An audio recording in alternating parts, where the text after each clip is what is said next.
ભગવાન શ્રી કૃષ્ણએ ઉદ્ધવજીને કહ્યું કે ઉદ્ધવ, મારી મૂર્તિ પધરાવવી, મારા અર્થે મોટા મંદિરો કરવા અને મારી મૂર્તિને શણગારવા માટે જે ફૂલહાર, એની માટે મંદિરના પરિસરમાં બાગ બગીચા પણ કરવા. એટલે આ ભગવાનની આજ્ઞા છે. જે પરંપરા, જે સંસ્કૃતિમાં આપણે બેઠા છીએ ત્યાં ભગવાનની આજ્ઞા છે કે મંદિર કરવા. વળી આપણા સત્શાસ્ત્રોમાં એમ પણ લખ્યું છે કે મંદિર છે એ નગરની શોભા છે. મંદિરમાં જન સમાજ સાથે રહીને અનેકવિધ સમાજ ઉપયોગી પ્રવૃત્તિઓ કરી શકે છે. અનેકવિધ લાભ સમાજને અને લોકોને થઈ શકે છે. આટલી વાત કરીને આપણા સત્શાસ્ત્રોમાં લખેલું છે કે દરેક શહેરમાં, દરેક નગરમાં, નાનામાં નાના ગામમાં પણ દેવોનો નિવાસ થાય એની માટે મંદિરોની આવશ્યકતા છે. એટલે ભગવાન શ્રી કૃષ્ણએ પણ પોતે આજ્ઞા કરી છે. આપણા સત્શાસ્ત્રોમાં પણ આપણા મહાન ઋષિ મુનિઓએ આજ્ઞા કરી છે. અને દરેક ધર્મમાં પોતાના ધર્મસ્થાનો હોય, જેથી જે તે ધર્મના અનુયાયીઓ, ભક્તો એ પોતાના અંતરમાં ધાર્મિક, આધ્યાત્મિક ભાવનાઓ એ દ્રઢ કરી શકે એની એક આ વ્યવસ્થા છે.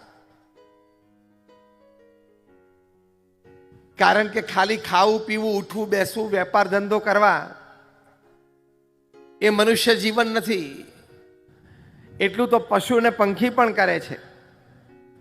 ધર્મ હોય તો એને મનુષ્ય કહેવાય, અધ્યાત્મ જીવનમાં હોય તો એને મનુષ્ય કહેવાય. એટલા માટે ભગવાન શ્રી કૃષ્ણ અને સત્શાસ્ત્રો આપણને આજ્ઞા કરી છે.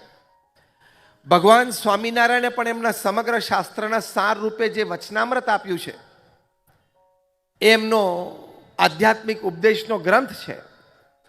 એમાં ભગવાન સ્વામિનારાયણે પણ આજ્ઞા કરી છે કે ઉપાસના રહે, એટલે કે ભગવાનની ભક્તિ રહે તો અનેક જીવોનું કલ્યાણ થાય છે.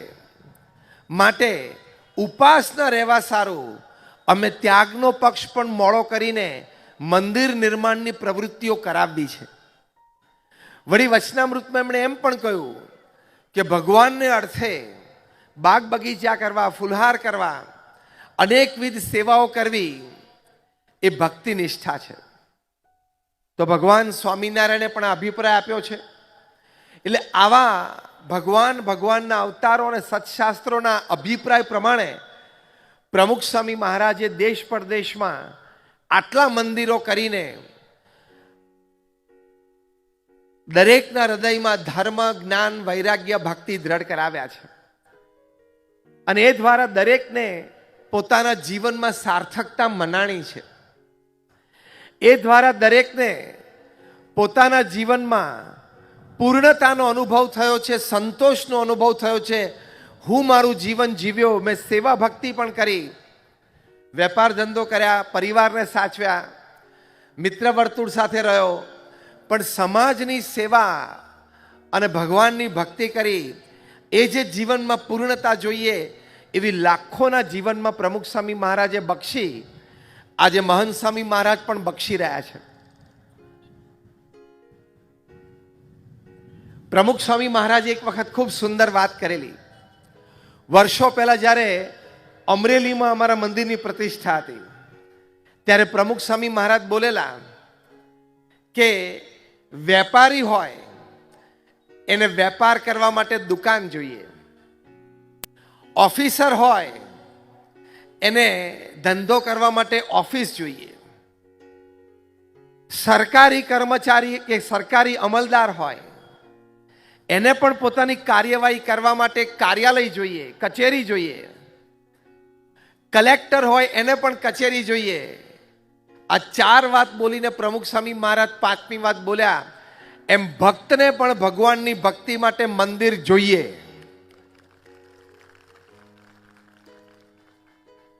તો આવશ્યક છે,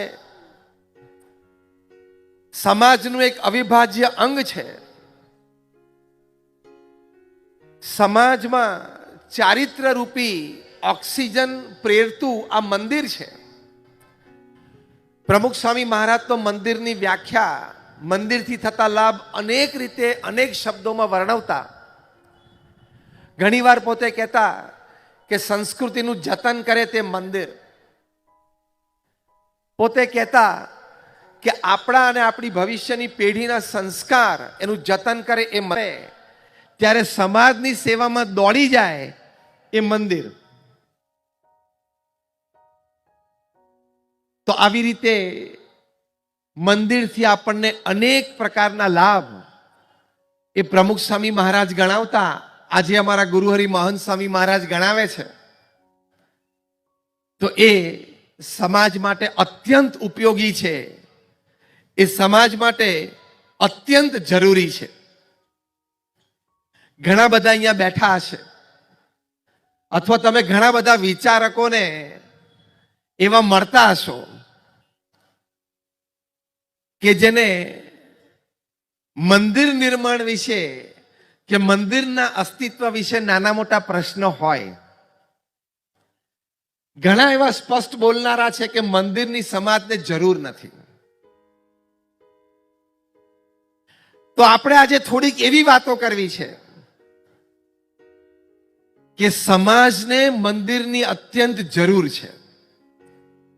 એમાં પહેલી અગત્યની વાત છે જે સર્વેને માન્યમાં આવે, સર્વેને ગ્રહણ કરવામાં આવે અને સર્વેની બુદ્ધિ સ્વીકારે કે સમાજને મંદિરની જરૂર છે.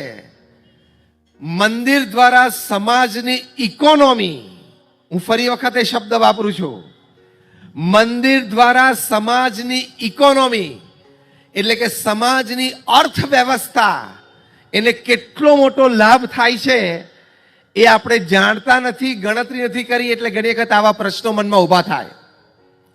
હું તમને એમની ગણતરી સમજાવું. ભારતમાં 35 લાખ મંદિરો છે. ભારત વર્ષમાં આપણી માતૃભૂમિમાં 35 લાખ મંદિરો છે. કોઈ મંદિર નાનું હોય તો એમાં એક પૂજારી હોય અને તિરુપતિ બાલાજી જેવું મોટું મંદિર હોય ત્યાં 3-4 હજાર માણસનો સ્ટાફ હોય, પેઇડ સ્ટાફ હોય, એટલે કે કર્મચારીઓ હોય. જગન્નાથપુરી હોય તો ત્યાં પણ એટલા હોય.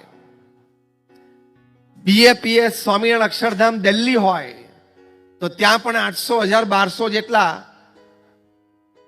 એ પેઇડ કર્મચારી હોય.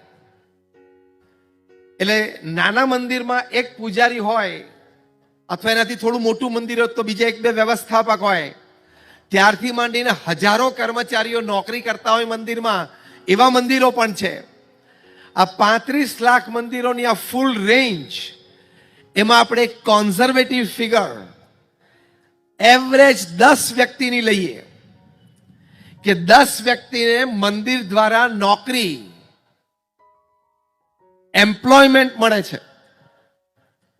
એટલે 35 લાખ મેં ગણાવ્યા એમ, કોઈ મંદિરમાં એક જ પૂજારી હોય, 2-3 જણા, અને કોઈક મંદિરમાં 4-4, 5-5, 10-10 હજાર જણા હોય. 10ની એવરેજ સાથે ગણો એટલે 35 લાખ મંદિરોમાં ભારતમાં 3.5 કરોડ લોકો નોકરી કરે છે. હજી હું તમને આગળ ગણાવું છું. આ 3.5 કરોડ લોકોની ડાયરેક્ટ એમ્પ્લોયમેન્ટ થઈ. ડિરેક્ટ એમ્પ્લોયમેન્ટ, આના પછી આવે છે ઇનડિરેક્ટ એમ્પ્લોયમેન્ટ. એટલે શું? મંદિરની બહાર બેસીને, એ મંદિરના કર્મચારી ના હોય, મંદિરના ટ્રસ્ટ બોર્ડ તરફથી કે મંદિરના ટ્રસ્ટીઓ કે વ્યવસ્થાપક તરફથી એને પગાર ન મળતો હોય, પણ એ મંદિરની બહાર બેસીને નાળિયેર વેચતા હોય, મંદિરની બહાર બેસીને કંકુ અબીલ વેચતા હોય, મંદિરની બહાર બેસીને ફૂલ કે ફુલહાર બનાવીને વેચતા હોય. જોયા છે ને આપણે? હા કે ના? એને ઇનડિરેક્ટ એમ્પ્લોયમેન્ટ કહેવાય. એવા તમે 35 લાખ મંદિરોના બહુ જ કોન્ઝર્વેટિવ ફિગર એટલે ફક્ત 2 જણા લો, ફક્ત 3 જણા તમે લો તો પણ 35 લાખ ગુણ્યા 3 એટલે 1 કરોડ ને 5 લાખ લોકો ભારતમાં મંદિરની બહાર બેસીને ફુલહાર, અબીલ ગુલાલ અને નાળિયેર વેચીને પોતાનું પેટ ભરે છે.